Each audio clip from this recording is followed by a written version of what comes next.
کہ جو بھی شیخ ناصر نے بھی یہ بات کی, جب بھی میں مکہ یا مدینہ گیا سب سے زیادہ لوگ پاکستانی نظر آتے ہیں آپ کو وہاں. سب سے پہلے پاکستان ریئیکٹ کرتا ہے, کوئی بھی اسلام کے خلاف کچھ ہو تو پاکستان میں ریئیکشن آتا ہے. سب سے زیادہ میرا دعویٰ ہے کہ روزے بھی یہ رکھتے ہیں, حج بھی یہ پاکستانی کرتے ہیں, پیسہ بھی سب سے زیادہ پاکستانی اللہ کے نام پہ دیتے ہیں. میں سب سے زیادہ پیسہ پاکستانیوں سے اکٹھا کرتا ہوں, اللہ کے نام پہ سب سے زیادہ پیسہ بھی دیتے ہیں. لیکن مسئلہ یہ ہے کہ ہم جو ایک طرح سیکولر ورڈ استعمال کر لیں, ہم اصل میں سیکولر بن گئے, اور غلط میننگ ہے سیکولر کا. مطلب یہ ہے کہ ہم ایک طرف عاشق رسول بھی ہیں,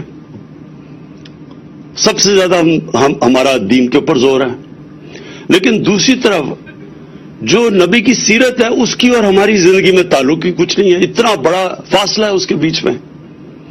میں نے بار بار ایک انسیڈنٹ بتاتا ہوں لوگوں کو. ڈاکٹر اشفاق, بہت بڑے ڈاکٹر اشفاق احمد خان, میں سمجھتا ہوں پاکستان کے بہت بڑے اسکالر تھے.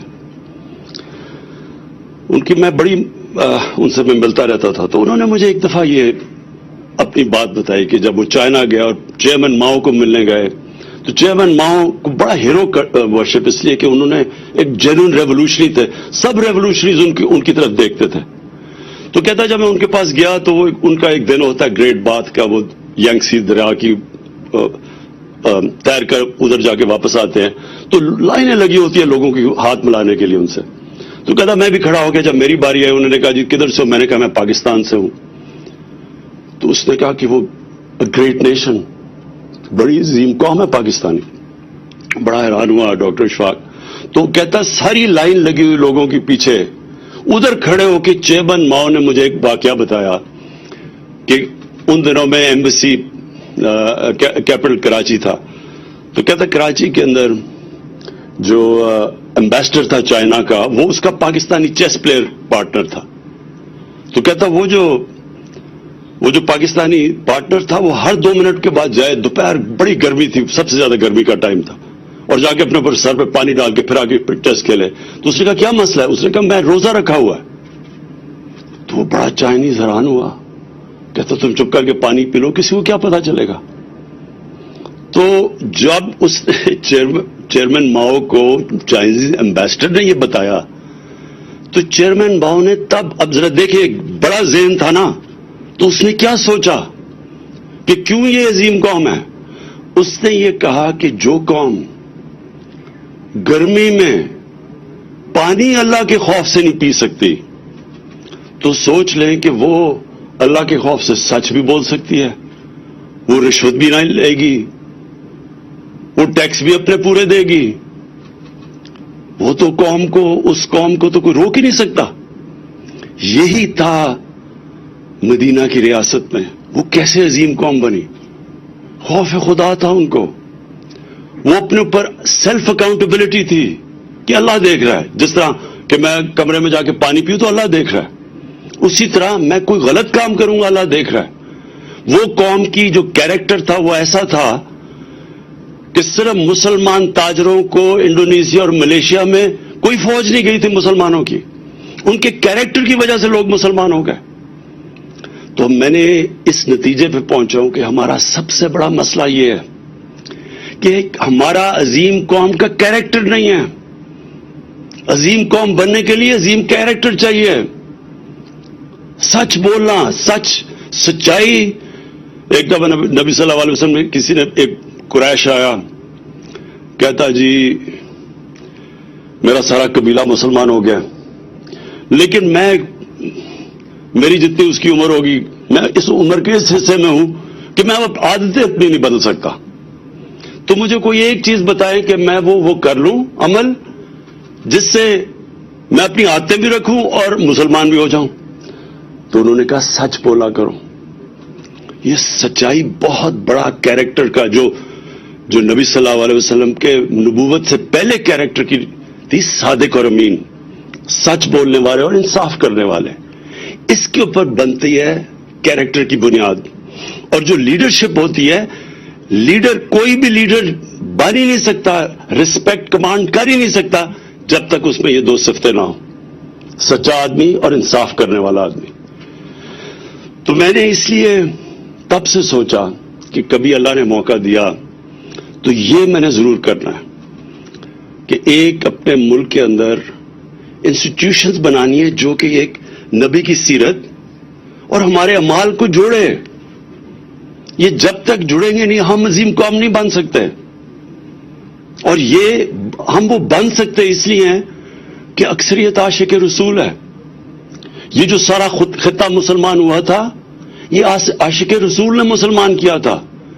یہ جو ہمارے بڑے بڑے بزرگ تھے، اولیاء کرام، بابا بلے شاہ،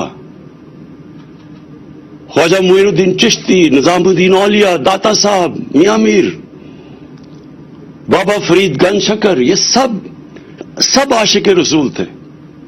اور انہوں نے عام انسان کی زبان میں سیرت نبی کا پیغام لے کے گئے. قوالی ایجاد کی گئی صرف اس لیے کہ عام لوگوں کو پیغام دیا جائے ہمارے نبی صلی اللہ علیہ وسلم کا. تو اس لیے دو چیزیں، ایک تو رحمت العالمین اتھارٹی، اس کا کیا مقصد ہے؟ اس کا یہی مقصد ہے اکٹھا کرنا سیرت نبی اور ہمارے اعمال کو. اس کے لیے ہم نے میڈیا کا پورا استعمال کریں گے، ٹیلی ویژن کا، سیریلز کا، جس طرح ترکی سیریل ہے ارتگرل، اپنی تاریخ کا، بچوں کے کارٹونز کا، واٹس ایپ کا. ہم یہ ساری چیزیں استعمال کریں گے لوگوں کو آسان لوگوں کی زبان میں پیغام دینا کہ کیا سیرت نبی ہے کیا، اور کیوں آپ عظیم قوم نہیں بن سکتے، کیوں ایک انسان عظیم انسان نہیں بن سکتا جب تک اس کے اوپر نہ چلے. جو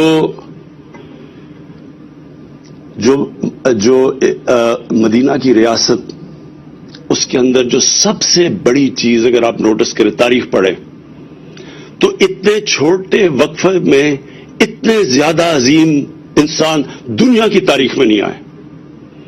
جو دیکھتے تھے تو عظیم آدمی بن جاتا تھا. کوئی سینٹرل ایشیا نکل گیا، کوئی مصر نکل گیا، کوئی کدھر، کوئی وہ موراکو میں گھوڑے دڑا دیے اس نے سمندر میں کہ اللہ تیری زمین ختم ہو گئی ہے.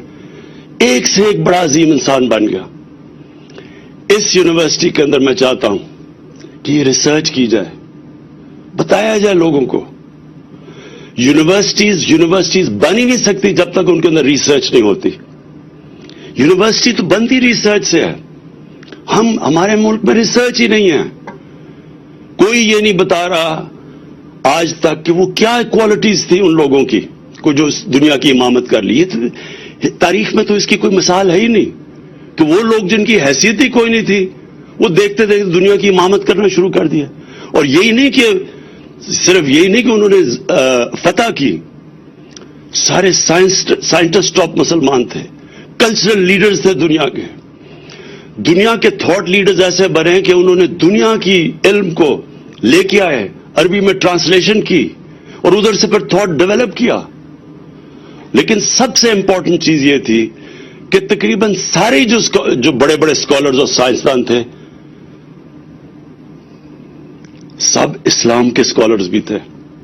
دونوں اکٹھے چل رہے تھے. ہمارے سائنس اور اسلام میں کوئی لڑائی نہیں تھی. ہاں ایک بعد میں ضرور چلی ریشنلسٹ اور ان کے اندر جو دوسری دو اسکول آف تھاٹس کے اندر چلا، لیکن آن دا ہول اسکالر بن ہی نہیں سکتے تھے. کوئی بھی پڑھ لیں، البرونی پڑھیں، ابن خلدون پڑھ لیں، ساروں کے اندر ان کا کنیکشن اللہ کے ساتھ تھا. سو وہ کنیکٹڈ تھے. اس وقت جو ضرورت ہے پاکستان میں دو چیزوں کی، ایک کہ ہماری یونیورسٹیز کے اندر ریسرچ کی جائے. سب سے بڑا مسئلہ ہمارا اس وقت ملک میں آیا ہوا ہے ویسٹرن کلچر. ویسٹرن کلچر کو ہم صحیح معنی میں کرٹیک نہیں کر سکتے. ہم بتا ہی نہیں سکتے اپنے آنے والی نسلوں کو کہ اس کی طاقت کیا ہے، کیا وجہ ہے کہ ویسٹرن کلچر اوپر ٹیکنالوجیکل سائنٹیفک ان میں آگے نکل چکا ہے دنیا سے، لیکن ان کی جو اسپرچل سائڈ ہے اس میں کیا مسئلے آ رہے ہیں ان کے؟ اسپرچولی وہ نیچے جا رہے ہیں، چرچز بند ہو رہے ہیں. پوپ نے بھی اسٹیٹمنٹ دی ہے، اس نے کہا Europe has become spiritual barren area, desert, spiritual desert. کیا وجہ ہے؟ دونوں کو، انسان میں جسم بھی ہوتا ہے اور روح بھی ہوتی ہے. انسان دو چیزوں کا بنا ہوتا ہے. آپ صرف جسمانی سائڈ کے اوپر پوری توجہ دیں، امبیلنس آ جاتا ہے انسانوں میں. اور یہی وجہ ہے کہ ہمارے جو یوتھ ہے اس میں کنفیوژن آئی ہوئی ہے اس وقت.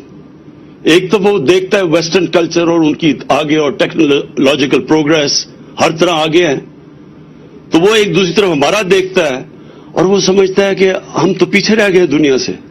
اور یہ بہت بڑی ٹیمپٹیشن ہوتی ہے جب کوئی معاشرہ پروگرس کرتا ہے اس کو بلائنڈلی کاپی کرنا شروع کر دیں. اور وہ اس لیے ہوتا ہے کہ ہمارے ملک میں صحیح معنی میں ہم ریسرچ کر کے اپنی یوتھ کو انفارم چوائسز دینے کا موقع نہیں دے رہے. جب ہم ریسرچ کریں گے، جب ہم بتائیں گے کہ یہ ان کی طاقت ہے، ان کی کمزوری ہے، کیا ان کے مسئلے آئے جب ان کی اسپرچویلٹی گری ہے، ان کا فیملی سسٹم میں کیا مسئلہ ہے، خاندانی نظام ان کا نیچے چلا گیا ہے، وہ کتنی 40 سال پہلے ان کا خاندانی نظام کدھر تھا، آج کدھر چلا گیا ہے، اس کے کتنے اثرات ہیں معاشرے میں. یہ یونیورسٹیز کا کام ہے، ریسرچ کریں، بتائیں، آگاہ کریں لوگوں کو. پھر بچوں کے اوپر کیا گزر رہی ہے. موبائل فون، دنیا میں اتنا بڑا چیلنج نہیں آیا جو آج موبائل فون سے آیا ہے. اس کے پازیٹیوز کیا ہیں، کتنا فائدہ ہے، تعلیم اس سے کتنا علم حاصل کر رہے ہیں بچے ینگ ایج پہ. لیکن جو اس کے اندر پورنوگرافک مٹیریل آ رہا ہے اس کے نقصانات کیا ہیں، کیسے کوپ کرنا ہے، بچوں کو ہتھیار کیسے دینے ہیں. یہ جو ایک بالکل نئی ریالٹی آ گئی ہے، آپ یہ بند تو نہیں کر سکتے، سوشل میڈیا کو نہیں بند کر سکتے، آپ روک تو نہیں سکتے ان کو، لیکن آپ اپنے بچوں کو کم از کم بتا تو سکتے ہیں اچھے برے کی، اس کی ایڈوانٹیج کیا ہے، یہ طرز زندگی لوگے تو اس کا یہ نقصانات ہے، اس کے یہ فائدے ہیں. ہم اپنے بچوں کو چوائسز تو دے سکتے ہیں. اور پھر میں ورڈ یوز کرتا ہوں، انفارم چوائسز. انفارم چوائسز تب آتی ہیں جب آپ بچوں کو بتائیں تو صحیح، آگاہ کریں، شعور پیدا کریں انہوں میں. اس لیے یہ یونیورسٹیز بڑی امپورٹنٹ ہے. القادر یونیورسٹی کے اندر انشاءاللہ ریسرچ کی جائے گی، انٹرنیشنل اسکالرز کے ساتھ ان کے ساتھ کنیکشنز ہوں گے، جس طرح شیخ ناصر ہے. ڈبیٹس کروائی جائیں گی. ڈبیٹس، یہ یاد رکھیں کہ ہمارے ملک میں ایک بہت بڑا ہمیں نقصان پہنچا ہے. ہم اجتہاد ہی نہیں ہونے دیتے. قرآن کے اندر اللہ کا حکم ہے اجتہاد کرو، ڈبیٹ کرو. جب آپ اجتہاد ہی نہیں ہونے دیں گے تو تھاٹ پروسیس آگے کیسے بڑھے گا. علامہ اقبال کا جو کتاب ہے ریکنسٹرکشن آف اسلامک تھاٹ، وہ اس کے اندر تو اگر آپ جس کا موقف آپ سے مختلف ہوگا آپ اس کو کافر کہہ دیں گے تو اجتہاد کیسے ہوگی. تو ہم آگے تو بڑھ ہی نہیں سکتے. ہم اسلام کی، اور اس لیے جو سب سے بہترین اسلام کے اوپر کام ہو رہا ہے وہ مغربی ممالک میں ہو رہا ہے. شیخ یاسر آپ کو بتائیں گے کس طرح کی وہاں ڈیبیٹس چل رہی ہیں، کیسے کیسے اسکالرز وہاں بیٹھے ہوئے ہیں، کیونکہ وہاں کفر کا فتویٰ کا ڈر نہیں ہے. ہمارے ملک میں پھر سے کہتا ہوں کہ بہت پوٹینشل ہے. اللہ نے اس ملک کو سب کچھ دیا. ہمارا جو سب سے بڑا مسئلہ لیڈرشپ، ہماری لیڈرشپ کے اندر جو جس طرح کے لیڈرز آنے چاہیے وہ نہیں آتے. وہ کیوں؟ کیونکہ لیڈرز کے اندر وہ جو کیریکٹر لیڈر کا وہ نہیں ہے. ہمارے پولیٹیکل لیڈرشپ کے اندر بجائے یہ سوچیں کہ یہ بہت بڑا، آپ جب ایک لیڈر بنتے ہیں آپ پہ اللہ بہت بڑی ذمہ داری ڈال دیتا ہے. جب ایک لیڈر عوام کی خدمت کرتا ہے، وہ سارے پیغمبروں نے یہ کیا تھا، سارے پیغمبر لیڈر تھے اللہ کے، اور ان سارے پیغمبروں نے انسانوں کو بدلا تھا، خدمت کی تھی، انسانیت کے لیے آئے تھے.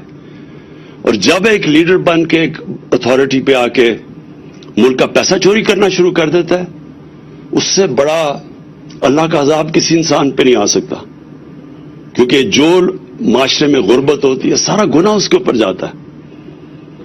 اس لیے ہمیں اپنے نبی صلی اللہ علیہ وسلم کی جو انہوں نے جو لیڈرشپ کا کانسیپٹ دیا تھا، انشاءاللہ القادر یونیورسٹی اور ہم باقی جو ہماری رحمت للعالمین جو اتھارٹی ہے وہ ساری یونیورسٹیز کے ساتھ ان ٹچ رہے گی. ادھر چیئرز ہیں، سیرت چیئرز ہیں، ان کے ساتھ ہم ان ٹچ رہیں گے.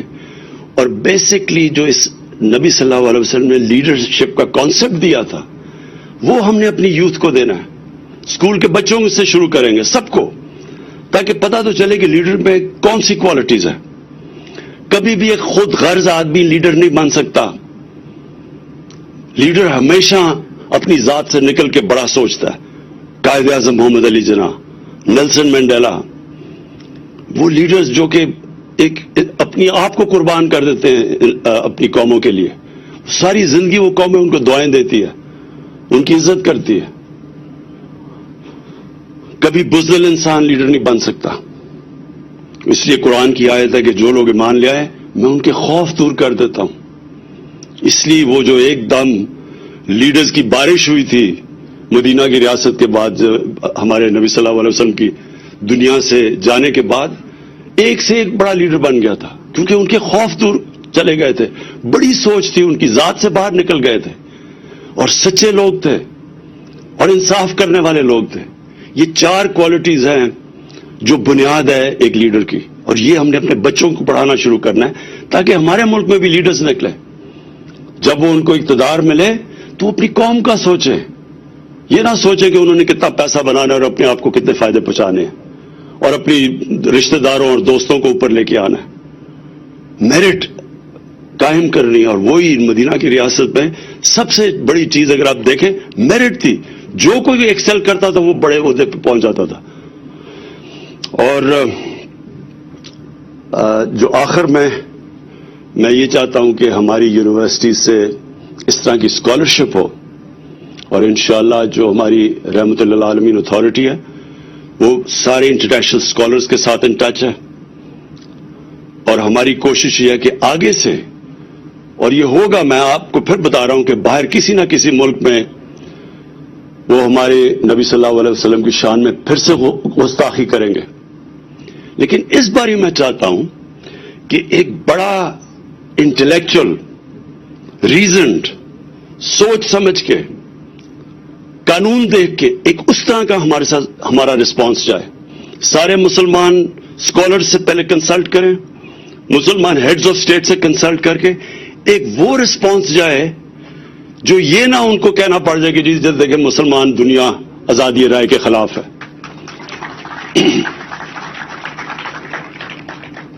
اور اس کے علاوہ جو میں چاہتا ہوں کہ ہمارے جو اس یونیورسٹی میں جو ہمارے بڑے بڑے، جس طرح میں نے بزرگان دین تھے جن کی وجہ سے اسلام پھیلا تھا سارے برے صغیر میں، ان کے اوپر بھی ریسرچ ہو، اور ان کے جو کلام ہیں وہ ہم جب یہ بڑے بڑے عرس ہوتے ہیں وہاں اتنے لوگ آتے ہیں، لاکھوں لوگ آتے ہیں، پیار کرتے ہیں ان سے، ان کو بار بار بتایا جائے کہ ان کی ٹیچنگز تھی کیا.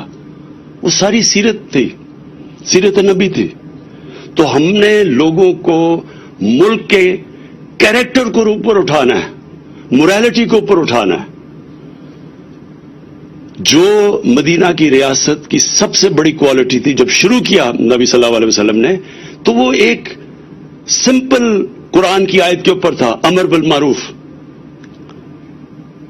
کہ اچھائی کو اٹھاؤ اور بدی کو ختم کرو، اس کو دباؤ. ایک معاشرہ جو ہوتا ہے وہ اس کی بنیاد اس پہ رکھی جاتی ہے. میں اس لیے وہ ابھی ایک حال ہی میں سیمینار ہوا لاہور میں، پاکستان کے سپریم کورٹ کے ججز بلائے گئے، لیکن چیف گیسٹ اس کو بلایا گیا جس کو اسی سپریم کورٹ نے سزا دی. اور سزا کیا دی؟ پبلک کا پیسہ چوری کرنے کی سزا دی، اور وہ جھوٹ بول کے ملک سے باہر بھاگا ہوا ہے. اب یہ صرف میں اپنی قوم کے سامنے رکھتا ہوں، یہ سیاسی بات اب میں نہیں کر رہا.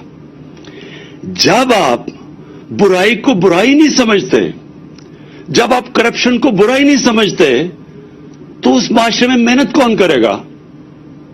میں کیوں پڑھوں، 14 سال پڑھائی کروں اس کے بعد 8-8 گھنٹے کام کروں اور میں اپنے مشکل سے بیوی بچوں کا پیٹ پالوں اور دوسرا آ کے ایک قبضہ گروپ بن کے اتنا بڑا پلازا بنا دے, اسمبلی میں بھی آ جائے, اور میں دیکھ رہا ہوں کہ میں محنت کر رہا ہوں اور یہ دیکھو کوئی محنت کیے بغیر اتنا بڑا کوئی معاشرہ نہیں چل سکتا. یہ یاد رکھیں کہ معاشرے کے اندر جب آپ کی اخلاقیات تباہ ہو جاتی ہے, آپ کے معاشرے میں سونا نکلے, ہیرے نکلے, جو مرضی نکلے, وہ ریاست نہیں بچ سکتی. ایک ریاست جس کی مورالٹی, مورل سٹینڈرڈز ہوتی ہیں, اس کو ایٹم بم بھی تباہ نہیں کر سکتا. جس طرح جاپان تھا, وہ پھر کھڑی ہو جائے گی. تو آپ کو ایٹم بم مارنے کی ضرورت ہی نہیں پڑتی اس معاشرے کی جس کی مورالٹی ختم ہو جاتی ہے. جب ہم کرپشن کو برا نہیں سمجھتے تو معاشرہ تو تباہ ہو جاتا ہے. اور یہ سب سے بڑا ظلم اس معاشرے میں نے 1985 کے بعد جو چینج دیکھا ہے, ہم نے تو پاکستان کو دیکھا نا, جو سب سے بڑی تباہی آئی ہے کہ ہم چوروں کو برا ہی نہیں سمجھتے. تو ہم یہ میسج دیتے ہیں کہ ڈاکہ مارنا تو بڑا ڈاکہ مارنا, صرف چھوٹے چور ہی پکڑے جاتے ہیں پاکستان میں. کبھی کوئی معاشرہ نہیں سروائیو کر سکتا. اور اس لیے بھی میں اس نتیجے پہ آیا ہوں کہ ہم نے اپنی آنے والی نسلوں کو, ینگر جنریشن کو, اپنے یونیورسٹی اسٹوڈنٹس کو, ہم نے سیرت نبی کے ذریعے ان کی ہم نے مورالٹی, ان کا کیریکٹر بلڈنگ کرنی ہے, مورل رینیسانس کرنا ہے. اور انشاءاللہ میرے میں کبھی کوئی شک نہیں ہے کہ اللہ نے باقی سب کچھ دیا ہمیں, سب کچھ. یہاں ہر اللہ کی نعمت پاکستان میں ہے. صرف انشاءاللہ وہ جو کیریکٹر بلڈنگ ہے, وہ ہماری وہ قوم جو ہے ہی عاشق رسول, اس کو بس کنیکٹ کر دیا تو انشاءاللہ مجھے کبھی کوئی شک نہیں ہے کہ ہم ایک عظیم قوم بنیں گے. میں پھر سے فیکلٹی ہماری جو القادر کی ہے, اسٹوڈنٹس جو پہلا بیچ آیا ہے, میں اب سب کو ویلکم بھی کرتا ہوں. اور یہ میرا ایمان ہے کہ انشاءاللہ ہمیشہ بڑی بڑی انسٹیٹیوٹس چھوٹی شروع ہوتی ہیں. ابھی ہم نے تھوڑے سا اس کا انسٹیٹیوٹ کا سیکشن کھولا ہے, لیکن میں جب اوپر سے دیکھتا ہوں اس ساری انسٹیٹیوٹ کو اور اس علاقے کو, میرے میں کوئی شک نہیں کہ یہ ایک وہ دنیا کے اندر, میں پاکستان کی بات نہیں کر رہا, اسلام کی دنیا میں وہ ایک انسٹیٹیوٹ بنے گی, یہ کوآرڈینیٹ کرے گی. جس طرح الازہر کا نام ہے, اسی طرح یہ بھی وہ ایک انسٹیٹیوٹ بنے گی. مجھے خوشی یہ ہے کہ یہ تقریباً 2.5 سال کے اندر اس کی اوپننگ ہو گئی.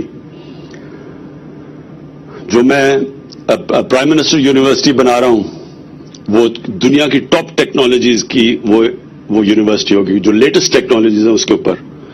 لیکن گورنمنٹ اتنی آہستہ چلتی ہے کہ 3 سال ہو گئے, اب جا کے ہم شروع کرنے لگے. تو یہ بدقسمتی ہے, یہ گورنمنٹ کی نہیں ہے, اس لیے یہ بڑی جلدی کھل گئی ہے. اور میری جو اس سے پہلے نمل یونیورسٹی ہے, وہ میرا ایک ویژن ہے, پاکستان کی پہلی نالج سٹی جس طرح آکسفورڈ اور کیمبرج ہے. تو میں آج پھر سے بڑی اپنی خوشی کا اظہار کرتا ہوں. مجھے بڑا آج خوشی ہو رہی ہے کہ اتنے چھوٹے ٹائم میں ہماری یہ جو القادر یونیورسٹی ہے یہ کام شروع کر دیا. شکریہ جی. اعظم عمران خان القادر یونیورسٹی کی تقریب سے خطاب کر رہے تھے. اس موقع پر ان کا کہنا تھا کہ سیاسی لیڈر بننے پر بہت زیادہ ذمہ داری عائد ہوتی ہے. نبی رحمت صلی اللہ علیہ وسلم کے لیڈرشپ کے نظریے کو اپنانا ہوگا. کوئی خود غرض آدمی کبھی بھی قوم کا لیڈر نہیں بن سکتا. کوئی بزدل شخص بھی قوم کا لیڈر نہیں بن سکتا. لیڈر وہ نہیں جو اپنے رشتہ داروں اور خود کا فائدہ سوچے. ذاتی فائدے کے بجائے قوم کی ترقی کا سوچنا پڑتا ہے. سچ اور انصاف کے بغیر کوئی بڑا لیڈر بن ہی نہیں سکتا. وزیر اعظم عمران خان نے مزید کہا کہ نبی رحمت صلی اللہ علیہ وآلہ وسلم کی سیرت پر عمل میں ہی کامیابی ہے. ہمارا تعلیم کا موجودہ نظام ہی ترقی کی راہ میں رکاوٹ ہے. انگریزی اردو تعلیم اور مدرسے کا الگ الگ نظام ہے. روزہ عبادت اور امداد میں پاکستانیوں جیسا کوئی نہیں ہے.